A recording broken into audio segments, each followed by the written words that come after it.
Dikgang ke tsa nako ya bosupa tsa Botswana Television di tla ka tlhamallo go tswa toropokgolo Gaborone. Nna ke bidiwa Kgomotso Maphane a re lebe ditlhogo. Mapodisi a Francistown a tsweletse ka letsholo la go batla rre yo go belaelwang a bolaile bana ba gagwe ko Tattisiding Maabane. Moepo wa lerala o neng wa tswalwa ka 2017 o tla bulwa gape ngwaga o tlang ka Moranang.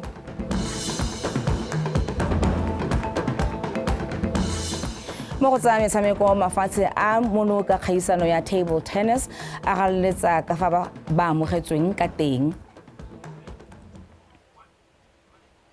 Yo a ranolang ka puo ya diatla ke Patricia Chobonyane Wetsu Dumela. Puso ya re tshwengwa ke gore dikgwebo dingwe di oketsa ditlhwatlhwa tsa dijo le melemo ya leruo di sena go lemoga fa e fokoleditse barui manokonoko ntateng ya leuba ka bolwetse ka e boletse fa ngwaga wa 2023-2024 e le wa leuba. Mo pegong e tswang ko ofising ya ga Tautona, puso e kopa bagwebi botlhe ba melemo le dijo tsa leruo go emisa go oketsa ditlhwatlhwa thata gore barui ba kole go fokolediwa ditlhwatlhwa go na le go gakatsa seemo ka go di oketsa. Puso ya re go oketsa ditlhwatlhwa tsa melemo le dijo tsa leruo thata ke go nyatsa maiteko a e a dirang a go babalela barui mo seemong sa leuba. Setšhaba se kopiwa go ikela tlhoko mo seemong seo le go e begela ka seemo sefe fela se se hapanang le se puso e se dirileng. Puso e dira se ka e lemogile matshwenyego a barui bangwe a gore dikgwebo dingwe di oketsa ditlhwatlhwa tsa melemo le dijo tsa leruo thata, mme seo se rontsha tshwanelo ya go fokolediwa ditlhwatlhwa tseo. Puso ya re e tlhagisa dikgwebo tse di oketsang ditlhwatlhwa tsa melemo le dijo tsa leruo thata go emisa go dira jalo le go gakolola setšhaba gore se nne podi matseba, mme se se ka tsiediwa ke dikgwebo tse di oketsang ditlhwatlhwa tsa melemo le dijo tsa leruo thata ka nako e fokoleditsweng barui manokonoko a leuba. Mapodisa a Francistown a thusiwa ke setšhaba ba tlhotse ba le mo letsatsing la bobedi la patlo ya monna wa dingwaga di le 40 yo go belaelwang a bolaile bana ba gagwe ba le bararo ba basimane ka la boraro kwa Tattisiding. Sekologong eno mega dikgang wa rona Bethany Mando o kile a bega ka se mapodisi a tlhotseng a se dira mo letsholong la go batla mmelaelwa. Go tlhomamisetsa gore letsholo la go batla rre le santse le tsweletse rre mo motseng wa Tattisiding ga mmogo le metse e mengwe mabapi just along the A1 jalo letsholo le phaketse le simolotse mo mosong ono le sena go wela mo ditselang ba le maitseba ba phirimile ba sa mmola, mme se a re ntse re thudumela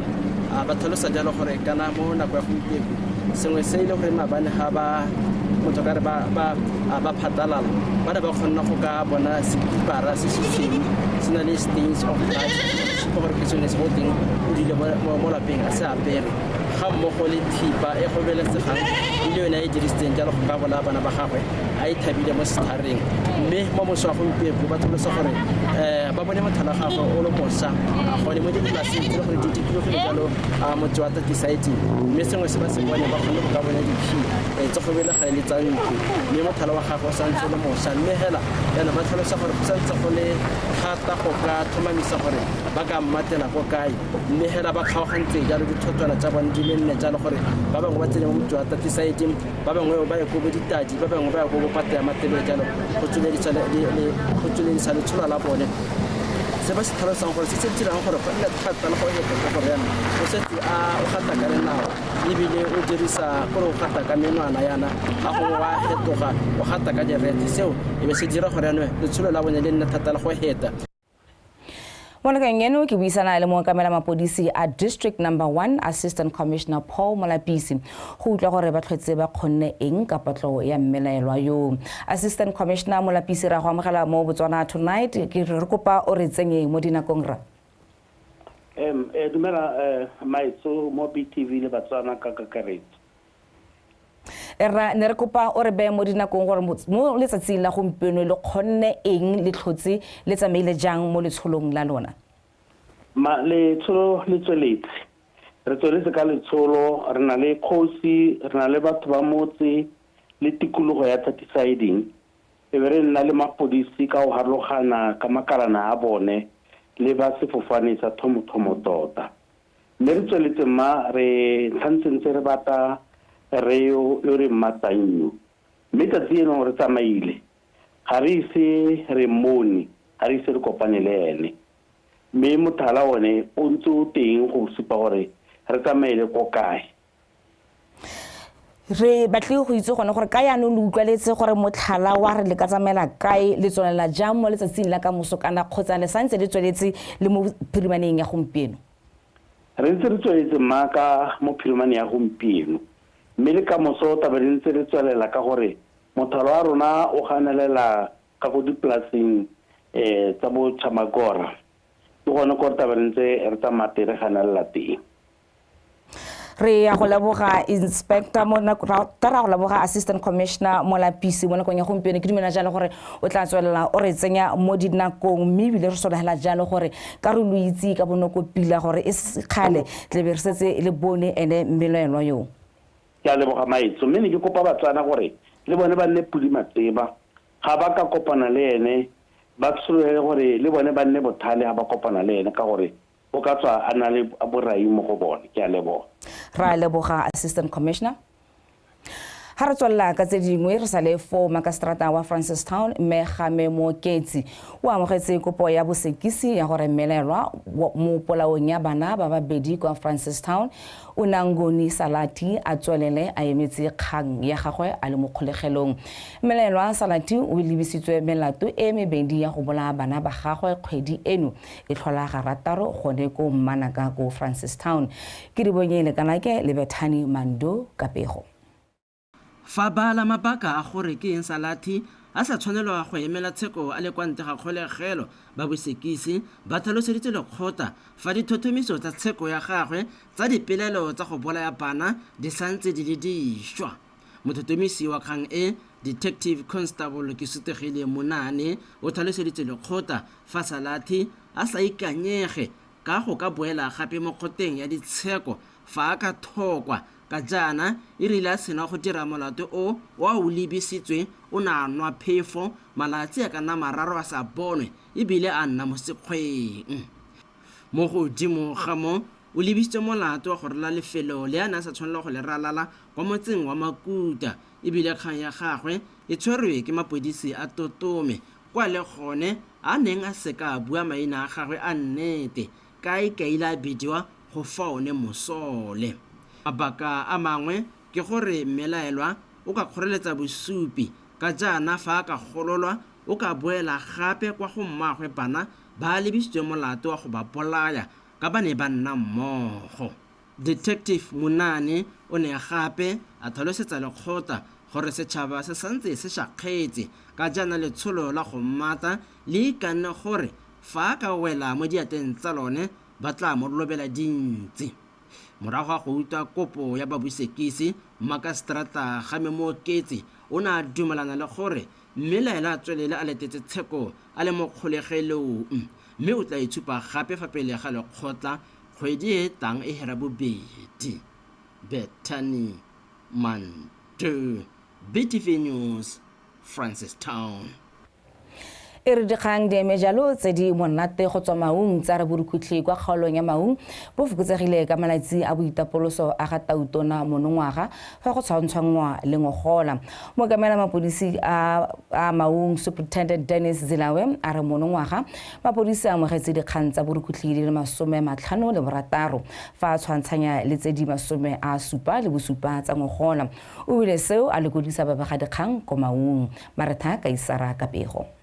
Superintendent Zilawe a re ba itemogetse dikgetsi tsa borukuthi tse di akaretsang dikiteo go thubiwa ga mato a bonno ditagi le thubetso ya mosetsana wa dingwaga tse 13 ke rre wa dingwaga tse 42 wa kgota ya boseja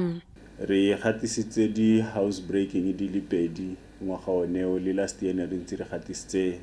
tse pedi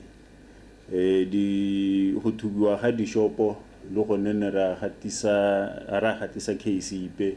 a re tshwantshanya le engwe hele re gatisitse ngwaga o nngwe heta mo tirisong ya ditagi re gatisitse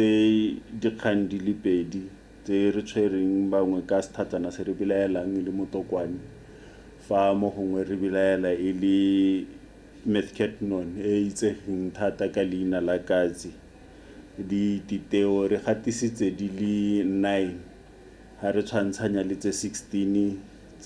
tsa ngwaga nngwe heta. Mogolwane wa sepodisi sa Maung a re ba gatisitse melato ya tsela e le 77 go tswa mo go tse 100 le bohera bongwe tsa ngogola. Ra gatisa a fatal road accident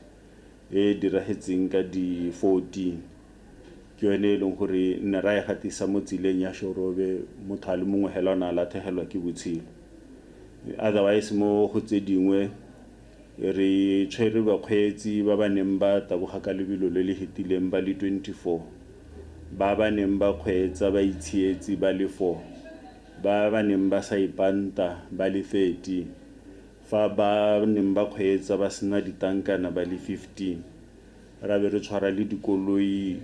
tse ne di sa kgethelwa di le 12. Superintendent Zilawe wa kgoletse banni ba Maung go itshwara sente ka malatsi a boitapoloso. Marata Kaisara, BTV News, Maung. Company ya monogae ya Maroon Capital e tsweletse ka dipaakanyo tsa go bula sešwa moepo wa taemane kwa Lerala o ntseng o tswetswe dingwaga tse 7. Mookamedi wa company re o teng Sekeletu a re maikelelo ke gore kago ya mafaratlhatlha a high tonnage x-ray e lopileng 78.2 million pula e wetse ka kgwedi ya Ngwanatsele monongwaga, mme go latele ditekeletso go epa le go ntsha ditaemane tsa ntlha ka kgwedi ya Moranang ngwaga o tlang. Re Sekeletu o ne a tlhalosetsa lekoko le le neng le tsile le mopalamente wa Lerala Maunatlala re Sethabelo Modukanele go lekola tswelelopele ya company eo morago ga go neelwa teseletso ya moepo o ka ngwaga wa 2019. A rutlwe pego ka Karabo Molusi. Go setse go le dingwaga go ntse go buiwa ka moepo wa taemane wa Lerala go dumelwa gore o ka tlhabolola itsholelo mo kgaolong, mme tsholofelo ya go bula e runtse gape jaanong ka company ena le motlhala go tswa kwa Israel ya Maroon Capital e setseng e tsweletse ka dipaakanyo tsa go bula. Moepo wa taemane wa Lerala o na le dingwaga di le 36 mo go nneng teng ga one o tsamaisitswe ke dikhamphani di le 4 go tsena ka 2017 o tswalwa o bo tsewa ke Maroon Capital ka 2019. Morago ga go dira ditshekatsheko, Maroon Capital e tlhalositse gore ya go tlhatlhamolola mafaratlhatlha mangwe a leng teng hano go tsenya a mašwa a tsamaelanang le diphetogo tsa segompieno tsa go tsamaisa moepo le go gweba mo go babalesegileng mme go tlisa dipoelo. Rona ga re ka ra ithekganela go epa ga se re newa license ne ra dira ditshekatso tse di tseneletseng tse e leng gore di heletse di re supetsa gore no ga ka ra tswela dirisa technology ene e dirisiwa ke ba hitileng ke ka mo re introducing technology e ntšha e bidiwang high tonnage x-ray process plant e leng gore yone ra go e dirisa go thatswa go tsa go thota ditaemane ko pitting ya K2 mo bikitse ditantse re taberla ditse ba bangwe ta go seka gore in terms of environment are conform to the international standard. Nna ke le kgosi wa motse wa Lerala ke dumalana le bone gore ba ka taba simolla segolo thata ha ba tsa dithulaganyo tse di tshwanetseng ka gore rona re naga e sele hela re le hatshele leng gore ke le hatshela la sedimo ke ka bua jalo go thokana le tsamaiso tse di rileng gore bate ba kgone ba lopologe go ka epa ditaemane mo le hatsheng la beng ba lone yaano re ba emetse jalo gone gore re tere ba kaele gore ba kgone ba epe ditaemane ha ke ha ba dirile jang ka gore dikompone tse di hitileng le tsone ne ntse di heta ka ene thulaganyo eneo. Lebante la taemane mo moepong wa Lerala la akaretsa mafelo a le 5 mme go epilwe mokoti wa KO3 fela mo go tlisang tsholofelo e tona ya gore moepo ka dira dingwaga tse dintsi o fetla metswedi ya itshetso. Tota eta bore gata hela mo mothaleng o tautona mo sporong se tautona a setseng a sesegile sa gore meamuso a le hatshele re ka dirang gore yengwe le Batswana mme gape gone mo kgaolong ya Lerala Maunatlala ye leng gore ra itse gore ditiro mo bananeng le tota le in general ga di ikalo yaanong re na le tshologelo ya gore ka tsela e ntseng jalo go kata ga diragala. Mo moalong wa kgwebo wa khamphane ya Maroon Capital, moepo o ka kgona go ntsha selekanyo sa dithane di le 200 ka ora sa ditemane mo dingwageng tse 5 tse di setseng go ya ka teseletso ya dingwaga tse di le 10 e neetsweng khamphane e. Lehatshe le la selekanyo sa 21,800 square meters le sologetse go tlhabologa mo nakong e rileng ha khamphane ya Maroon Capital e tla bo e yaga lefelo la ditemane la boitsanape jo bo kwa godimo e bo e epa ditemane gone mo lefelong le. Karabo Molusi, BTV News, Lerala.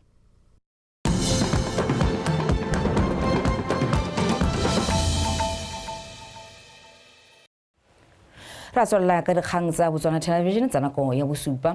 Mookamedi wa kokelo ya University of Botswana Dr. Chilindi Maloisi a re go botlhokwa gore lentswe la banana le utlwale mo dipuisanong tse go buiwang ka dikgang tsa botsogo ja bone tsa tlhaloganyo le ja mmele. Dr. Maloiso o na bua kwa phuthegong ya botlhano ya Southern African Regional Students and Youth Consortium on Sexual Reproductive Health mono Gaborone ka Laboraro. Tsholofelo Tombale ka pego.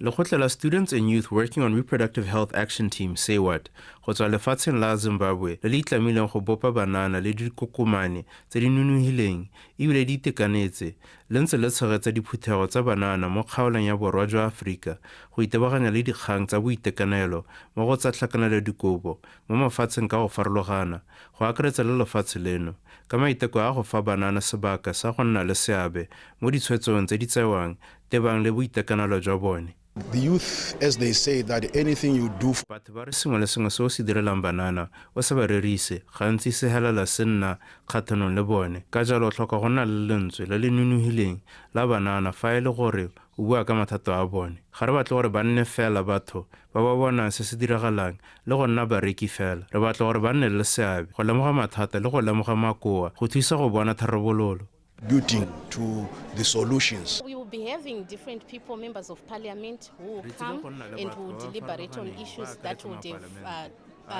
have discussed by young people today. And then on the last day, we would have developed our communique, which are the conference outcomes, and we will hand them over to the highest office in the region, that is the SADC PF. Dintlha dingwe tsa botlhokwa tsa phuthego eo di ne tsa tlhalosiwa. It's going to be touching on the issues of substance abuse. We do know that there's a lot of attrition, especially for students in higher education in tertiary schools. One of the problems is substance abuse. So this is one of the issues. Also, this conference is going to touch on the issues of HIV and TB. Bangwe ba banana ba ba neng ba tsene phuthego eo ba ne ba tlhalosa tse ba di ithutileng. What is really important about this conference is that we as the young people, we are coming together. This is our time to come and speak our minds out, to come and influence policy changes, to come and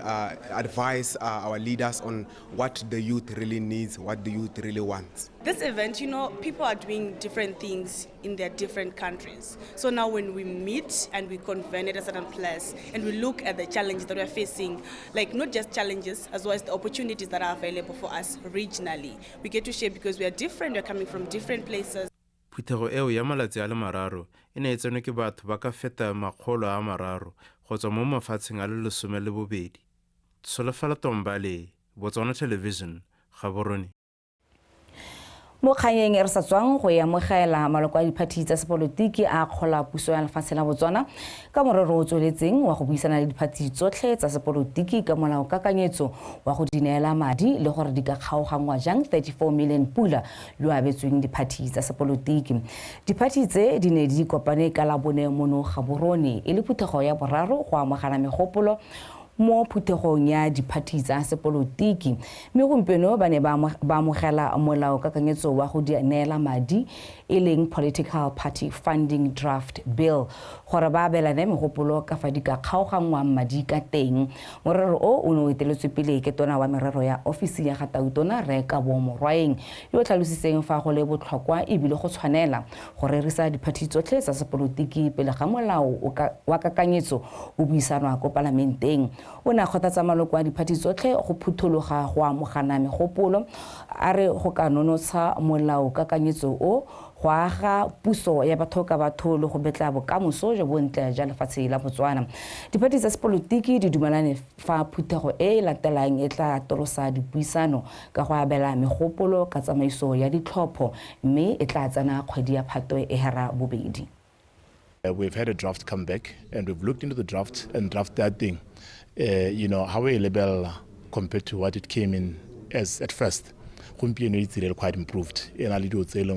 as political parties, we wish there could be in there. So I think, you know, the forum is good. And, you know, credit sometimes is deserved, and we should give credit to the current convener. I won't say his name, for what, you know, work he has done. So it is for the country, and it is now for them the editions because at the end of the day we are working for the growth of the republic. We are happy that for the first time re khone gore re dumalane a minimum agreement ya gore party funding ngwaga ono ha nothing e ka dirisiwa jang. This has been eluding us for many years. The party di sa khone gore di dumalane le bogolo jang le botsang re hela ile gore ga gona se re se dumalana ke tsa gore gompeno it's a step forward and we are happy of that progress, so that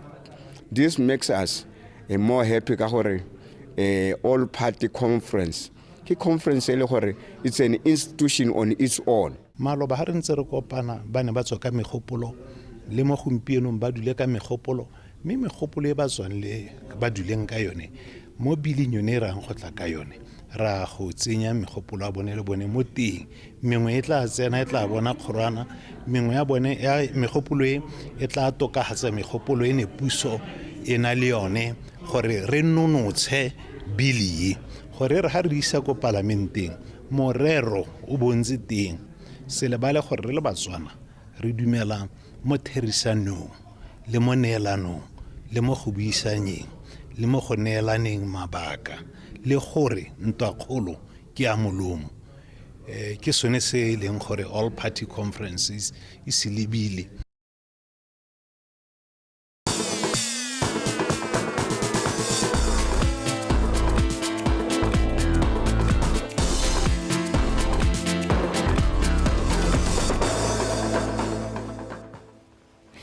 Sebaka ke sa Thato Kgosimore gore nela tsa metshameko titi ha khomotso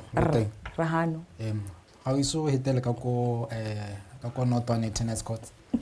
nya ra ke se ko ke tsamele ka kong mme ke dumela gore ke re santse ba le teng go tlhela ka Sontaga ke santse ke na le sebaka. Okay nya tla ke tsana ka tlhamolo mo go tsona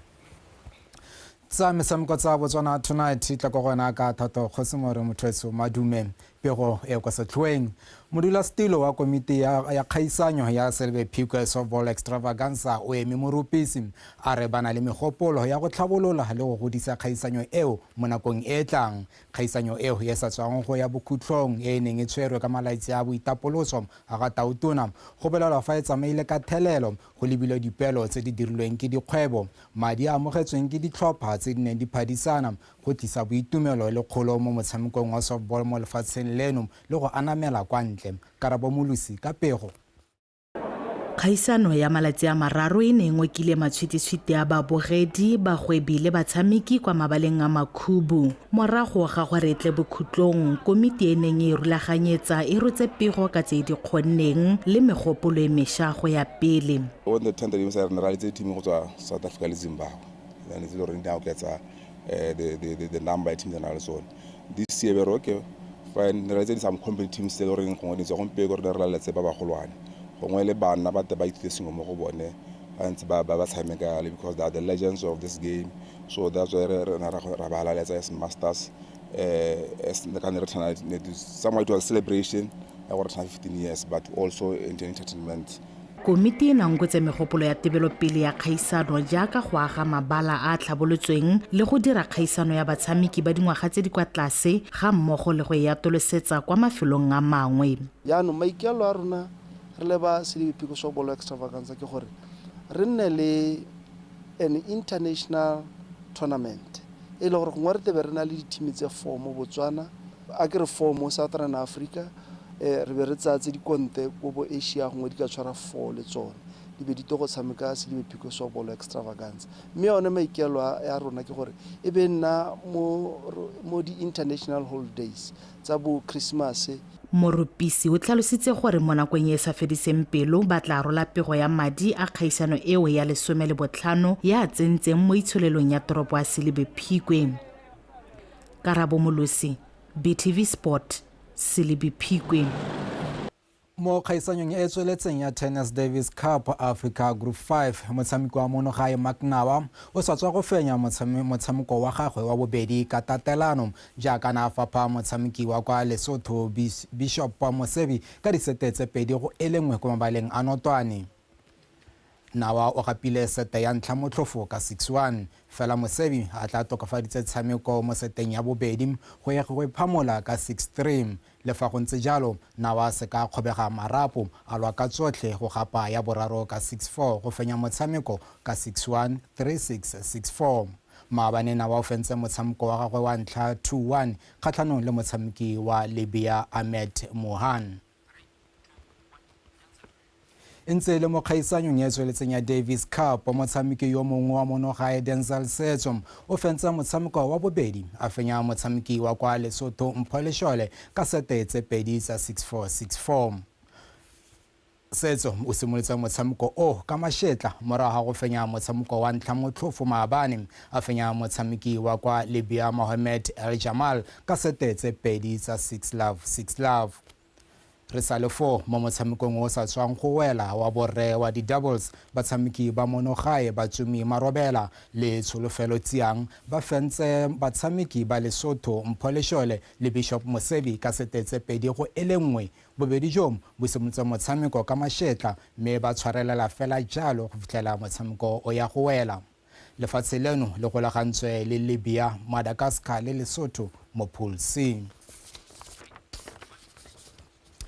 Fa re tswelela e re jaaka mafatshe ka farologana a ntse a tshelegelela mono go tla go tsaya karolo mo kgaisanyong ya 2024 ITT African Championships bontsi bo tlhalositse fa bo amogelesegile mo lefatsheng leno ebile ba itumeletse ka fa ba tsewang ka teng mo leetong la bone kwano. Ditlhopha tsa mafatshe ao a bontsi jwa one e leng a borwa jwa Aforika ba tlhalositse seo kwa pulosemmusong ya kgaisanyo eo ya African Championships. Katlego Kgakole.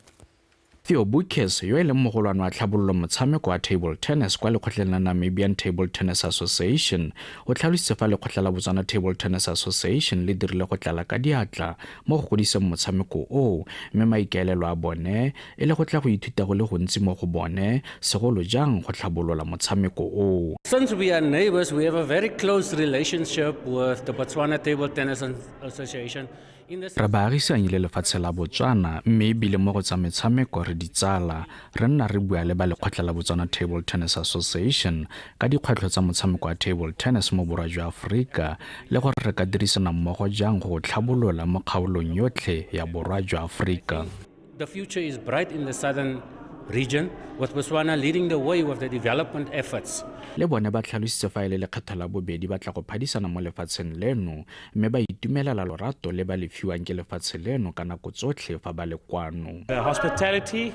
they're one of the friendliest nations. Re amogelesegile mo lefatsheng la Botswana ke mangwe a mafatshe a re nang kagiso ba ne ba re bulela dipelo mme re lebogela seo ka gore bangwe ba batshameki ba rona ke la ntlha ba tla go tshameka mo lefatsheng leno mme fa ba amogelesegile ba ka kgona go tshameka sentle.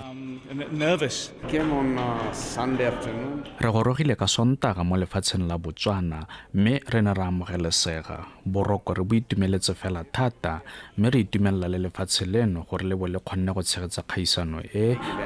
Fatshe ao a kgaolo ya Aforika a tla dirisa kgaisano eo ya ITTF Africa Youth Championships go ipatlela phatlha kwa go tse dikgolwane tsa ITTF World Youth Championships tse di tla tshegediwang kwa lefatshe la Sudan monongwaga. Katlego Kgakole, BTV Sport, Gaborone. Katlego Kgakole re tlisa jalo ka bokutlong jwa dikgang tsa metshameko tsa Botswana Tonight tla ke busetse tiro kwa go kgomotswa maphane. So ke a go leboga TT re wa re kopana gape kgante jana rra ka nako ya boroba bongwe tla bo re ntse re le gone ke a leboga rra e ne e le Thato Kgosimore a re neela dikgang tsa metshameko a re lebe gape tse di gogang ko pele mo nakong ya gompieno. Re yo go belaelwang a bolaile bana ba gagwe ko Tatiside Mabane ntse ga ise a tshwarwe ke letsholo la mapodisi a Francistown le setšhaba. Moepo wa lerala o neng wa tswarwa ka 2017 o tla bulwa gape ngwaga o tlang ka Moranang ke khamphane ya mogae ya Maroon Capital. Mo tsa metshameko mafatshe a Africa a tseneletseng kgaisano ya table tennis ya ITTF a galeletsa ka fa ba amogetsweng ka teng mono. Wethu di wela jalo dikgang tsa rona tsa nako ya bosupa o tla bo a re kopana gape kgantele ka dikgang tsa nako ya boroba bongwe e le tsa Seesemane mo nakong ya gompieno a re lebetsa Tepo Loapi.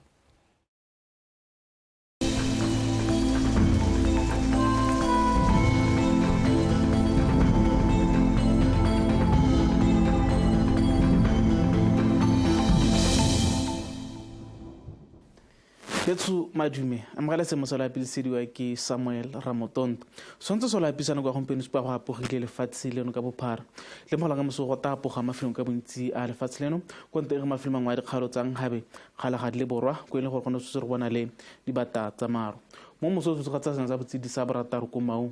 botlhano ko Tshane bone mafelo ka bontsi a go Borwa ja Kgalagadi le dikgalo tsa Borwa ba go tlhapagatling le kwene bosupa go Mahalape le botlhano ko Francistown go bokone ja kgalo ya le gare Chobe gantsi le mafelo ka bontsi a kgaolo yang haebe gone go taeketsa go le tsiditsana ka sengeng sa borobedi go eng go go lesome mme mo sekolong go taeketsa go le mololo ko Kgalagadi ka sengeng sa masomabedi le bedi go eng go go masomabedi le bone ha mafelo a mangwe ka bontsi a lefatshe le none go taeketsa go le bothito se masomabedi le bosupa go eng go go masome a mararo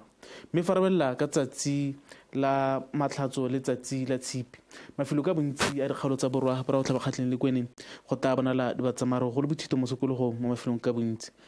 dikgaolo tsa gantsi le Kgalagadi le tsone fetse go bona le maru mafelo ana beke go le bothito mo tshokologong ko gantsi ya go Kgalagadi gone go taeketsa go le tsididi mo tshokologong dikgaolo tsa Tshobeleng ha betsone go tapoga mafelo ana beke go le mogote mo tshokologong ko Borwa ja Kgalagadi go ta bonala batsamaro go le bothito mo tshokologong ha go bokone ja Kgalagadi le bokone mo Thaba gone go tapoga mme le gone go le bothito mo tshokologong ne ke le tshwaretse go le ka lebetso go sa Tepo Loapi a nne Boroko.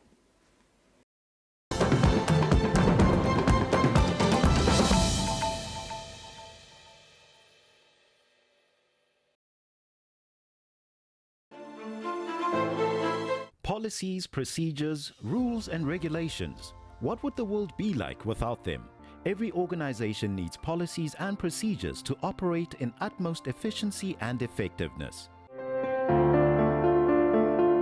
Policy and legislation is actually the preserve of the ministry responsible for communications. Everything that we do as a